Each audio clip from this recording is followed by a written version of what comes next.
আসসালামু আলাইকুম। আজকে যে বিষয়টা নিয়ে কথা বলবো সেটা হলো আহ, আপনি যদি বাচ্চাদের বকাবকি করেন তাহলে বাচ্চাদের কি ক্ষতি হতে পারে।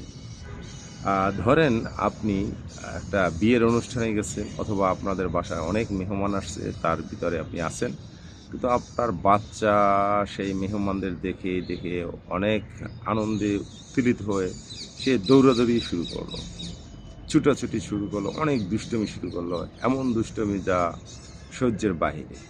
কি করবেন? দেখেন, একটা বাচ্চা যখন দুষ্টমি করে তখন সে তার মন থেকে অনেক কিছু চলে আসে, আনন্দে খুশিতে সে একটার পর একটা কাজ করতে থাকে, তার মন যা চায় করতে থাকে।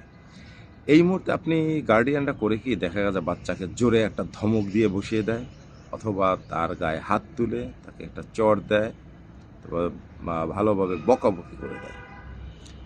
এতে হয় কি, আপনি তো তাকে অনেক বকে দিলেন, আপনি তো তাকে অনেক ধমক দিলেন, আপনি তাকে একটা চট দিয়ে স্বাভাবিক হয়ে বাসার মেহমান বা অনুষ্ঠানের মেহমানদের সাথে আবার স্বাভাবিকভাবে কথা বলতেছেন, সব করতেছেন। কিন্তু ওই বাচ্চাটার ভিতরে এই এফেক্টটা পড়ে। ওই বাচ্চাটা তখন মানসিকভাবে ভেঙে পড়ে। আপনি যদি খেয়াল করেন দেখবেন ওই বাচ্চাটা এর আগে যেভাবে দৌড়াদৌড়ি করতেছিল, সবার সাথে মিশতেছিল, এখন আর সেটা করতেছে না। সে তখন করে কি, আড়ালে চলে যায়, চুপ হয়ে যায়, তার মনের ভিতরে একটা চাপ পড়ে, তার ব্রেইনে একটা চাপ পড়ে যে কি হলো, আমার মা বা আমার বাবা আমাকে কেন এইভাবে বকা দিল, আমি কি করলাম। এই আত্মগ্লানিতে সে ভুগতে থাকে, যেটা বাচ্চাদের মানসিক বিকাশকে দুর্বল করে দেয়। আপনি যদি বাচ্চাদের মানসিক বিকাশ চান, কখনোই এই কাজগুলো করবেন না। এই বকাবকি করলে বাচ্চাদের মনকে অনেক ছোট করে দেয়, বাচ্চারা দুর্বল হয়ে যায়, মানসিকভাবে ভেঙে পড়ে। সবার কাছে অনুরোধ থাকবে, কখনো বাচ্চাদের বকাবকি করবেন না। ছোট বয়সটা হলো বাচ্চাদের বিকাশের বয়স, মানসিক বিকাশের বয়স।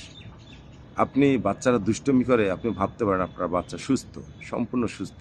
যদি কারো বাচ্চা দুষ্টমি না করে আপনি ভাববেন আপনার বাচ্চাটা অসুস্থ। ডাক্তার দেখান, সে মানসিকভাবে অসুস্থ, কারণ সে দুষ্টমি করতেছে না। বাচ্চারা দুষ্টমি করবে, এইটাই স্বাভাবিক। আমাদের সবাইকে বোঝার তৌফিক দান করবো, আমার তৌফিকের লেগে।